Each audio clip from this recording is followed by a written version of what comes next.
there is a reel in the highlight section of my page that covers more generally and basically who are the people that I can help, who are the engineers that I believe my coaching is for, and what is the problem that I'm able to help with. And I would encourage you to watch that video before this one if you haven't seen it. So in this video, what I want to do is I want to share some detail, hopefully not too long, on the actual framework, philosophy, whatever you want to call it, that I believe is very critical to getting promoted.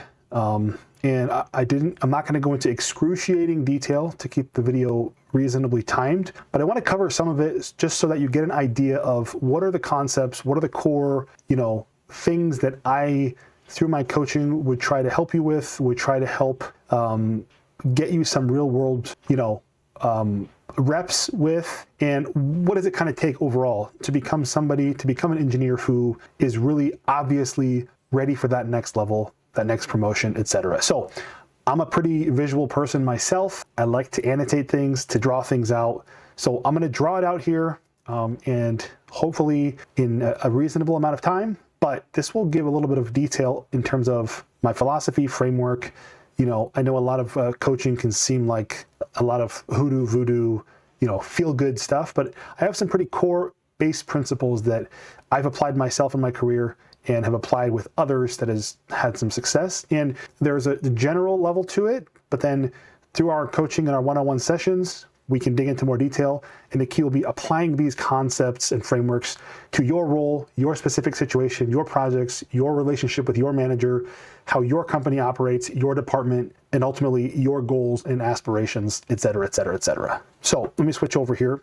So I'm going to kind of draw this out and I'll explain as I go a little bit. So the first thing I'm just going to put smack dab in the middle here is, so the end goal, right? The goal with all of my program and what I believe I have to offer is to make somebody promotion ready. So you notice I'm not promising a promotion. I'm not guaranteeing someone's going to get a promotion within a certain time frame, but I am guaranteeing that if you follow these principles and concepts, you will be ready for a promotion, and then it will just depend on the opportunity that arises, what position opens up in your company, et cetera, right? A lot of factors that I can't control, you can't control, but the point is you're getting to a state where you're more and more ready to pounce on that opportunity as it comes, even if that's promotion in place after a performance review or your company or department has budget to promote people, et cetera. So on this path to getting promoted, the first thing that I want to highlight are, what are the things that stop us? Right? What prevents us from becoming promotion material, so to speak? And the first thing I think is important to cover and to understand as a roadblock, hindrance, is getting bogged down by what I call low leverage tasks. And the key here is, low leverage is one thing to focus on, right? So it's tasks, things that don't get a lot of visibility, they don't get a lot of recognition, they don't even have a huge impact on whatever your team or department is producing or putting out in terms of some kind of an output. They don't provide a ton of value, therefore they're not recognized, they're not seen as impactful, and they don't set you up to be seen as somebody who's ready to handle more responsibility. And the key here on this wing of the model of the framework is conquering this first step. So in order to conquer this first step, or the milestone we want to reach, right, the promised land would be to get our hands on what I call next level work. So we want to find a way to get our manager to give us work that is high leverage, high impact, next level, right? So if you're a junior engineer, how do you start getting work on your plate that is senior level engineer work, so that when it comes time for a promotion, you aren't trying to convince yourself, or trying to convince your manager that you're ready for a promotion. Instead, you're showing your manager, hey, I've already been doing work at that level. It makes total sense, and it's the natural next step in the progression to give me the promotion, right? A lot of engineers try to put the wagon before the horse and say, hey, if you give me the promotion, I'll prove I can do that work. Well, this part of my philosophy and framework is saying, if you demonstrate you're capable of that work already in your current role, then it's an obvious yes, right? And it's an obvious progression for them to give you the title change to match what you're already doing, okay? And the three key things that we want to do to make this happen and to get this next level work is, number one, and let's call these our missions, okay? So we have our missions here in blue. we need to master our current workload, okay?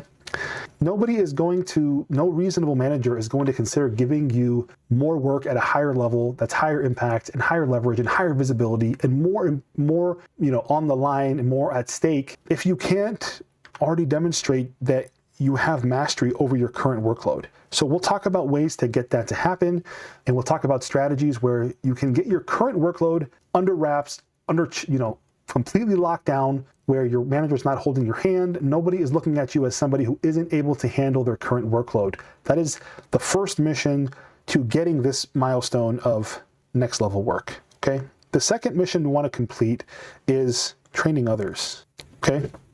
Training others is about demonstrating that we can have value to the department, to the team, to the company, beyond just through our own individual selves providing that value, right? No matter how good we are as an engineer, no matter how efficient we get, no matter how smart we are, how good of tools we can use, even with AI, we are limited by definition because we're one person, right? Where this starts to unlock that is I can start to train others. So we will talk about strategies and techniques and tactics.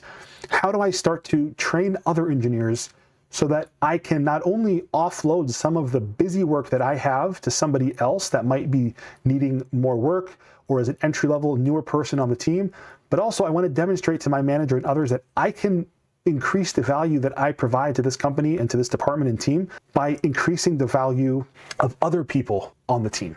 Okay, so that's mission number 2. Now, the third mission to round out this milestone of next level work is expand scope. Expand scope, okay?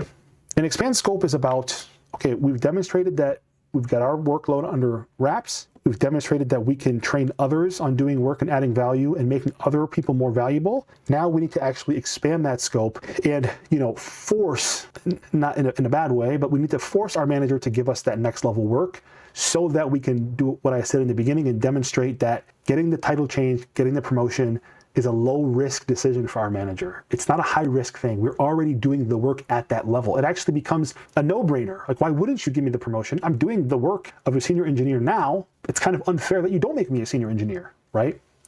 So as we finish those 3 missions, we end up completing this milestone of attaining next level work from our manager and demonstrating that we're proficient at it so that we escape and get out from low leverage, low impact, low visibility, and ultimately low ability to make us promotion ready type of work. Okay, what's the second roadblock, friction point, thing standing in our way to getting that next promotion? In my opinion, the next major pillar here in my framework is invisible impact. So this is kind of a progression from the first pillar, low leverage work. So it's not necessarily the case that because we're doing more high leverage work that the right people are aware of that, right? This is where we get into the milestone itself to counteract this roadblock is being known for impact.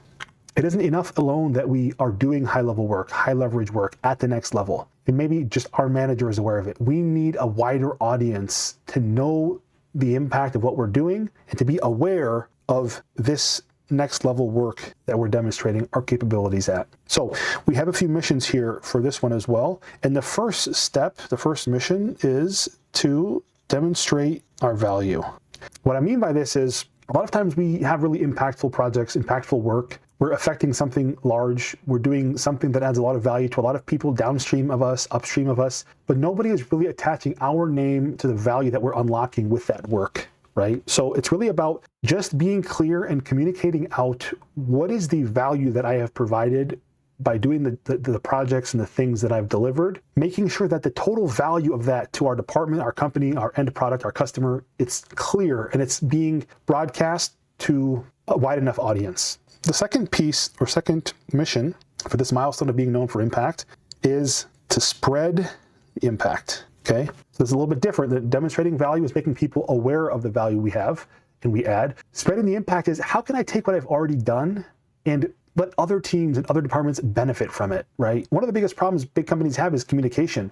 Different engineers within the same company are solving the same problem over and over and over, right? And we try to solve that like a John Deere through having a SharePoint. We have these shared resources that people can go and look, but even searching through and finding the solution that somebody else came up with is difficult, right? So ultimately, multiple departments, even on the same team sometimes, the same problem is solved over and over and over again. So this one here is, how do we spread the impact? Okay, I've done something, I've accomplished something, I've added value somewhere, I've made a new process, I've done something amazing and valuable. Now, could I share that with another team? Could I help another team use my solution directly, or somehow modify the solution so that they can use it in a different context for their problem? Can I come up with a resource that makes the thing I did repeatable, reusable by somebody else? How can I take what I did and the impact I had in whatever little area and domain and confines of where I did that thing? How can I spread that to other teams and departments and divisions and have other people benefit from what I did? At the same time, being known for the person who did that, okay? So we want to demonstrate our value. We want to spread the impact of what we're doing. And now the third mission to round out this milestone is very important. And that is to reach leaders, okay? So reach leaders. Not only do we want to demonstrate our value of all the next level work we've done from milestone 1, we want to spread the impact as much as we can of the work we've already done, but we want the right people who are key decision makers, right? And key people who decide promotions, who distribute resources, who tap people on the shoulder to get moved up, make the hiring decisions and promotion decisions. We need those key people to be aware of all this next level work we're doing and the value it's delivering, and spread, and how much impact we're spreading and multiplying from the work that we're doing. Very, very, very, very key piece here. A lot of engineers have the first 5 missions, but the right people in leadership and management aren't aware of it, and it isn't maximizing their potential for being promotion ready and being ready for that next level. So once we complete this, we have our milestone of being known for impact complete, and we overcome being an invisible impact engineer. Now, the third main milestone, roadblock or thing standing in our way between us and our next promotion is, let me scroll down here a little bit, unproven to leadership or unproven leadership, okay? There's an element here a lot of engineers aren't really aware of that, when promotion decisions are made and people are hired, yes, there's an evaluation of technical skill. Yes, there's an evaluation of technical competency, but I can't overemphasize how important it is that leaders and people who make key decisions for promotions also need to be able to trust the person they're promoting with that added responsibility and accountability. So the milestone here that we're trying to reach is to be trusted by seniors. A promotion, it comes down to what a promotion is, right? Yes, people hear the word promotion, they think more money, they think more position, more prestige, more title, more power, et cetera, et cetera. I look at a promotion as different. I look at a promotion primarily as more responsibility, more accountability. You are responsible for more scope of work, more impactful things, and more high stakes things, and you're accountable now, right? You can't pass the buck to somebody else, or it's harder to the higher up you go. You are accountable. People will ask you, why didn't it get done, right? Maybe the intern or the entry-level engineer, directors aren't going to come to their desk and ask them why it didn't get done, right? They're going to ask the staff engineer on that team, the senior engineer, the manager who's going to come to you if you're the senior engineer, the staff engineer. So promotion comes down to more responsibility, more accountability. Now, leadership does not want to give more responsibility and more accountability haphazardly to people they don't trust. And when I say trust, I don't necessarily mean personal relationship type of trust, right? Would they trust you with the keys to their house? Would they trust you to go and check on their dog when they're on vacation? I mean something very specific when I talk about trust, and that'll be apparent here with the mission. So the first mission here for being trusted by leadership, by seniors, is meet commitments. Can you meet your commitments, right? If you say you're going to deliver something, do you deliver it? Do you deliver bad news early so that we don't get too high of risk of delivering that thing? Do we ask for more resources? Do we have ideas to mitigate risk? Do we have ideas to mobilize other resources to make this thing happen? Do we meet our commitments and do what we say we're going to do, right? This comes down to say-do ratio. You say you're going to do this, and you do it, come hell or high water. And if hell and high water come and you just cannot do it, do you communicate out early and come up with a good plan to mitigate that risk and ask for the right resources and find a way to make that thing happen, or do the very best you can with whatever extenuating circumstances came about? That builds trust. If leadership knows you deliver what you say you're going to deliver, unless some act of God happens that prevents it, that helps to secure their trust. Second mission, own the outcomes. Okay, this might sound trivial, but the second mission is very important too.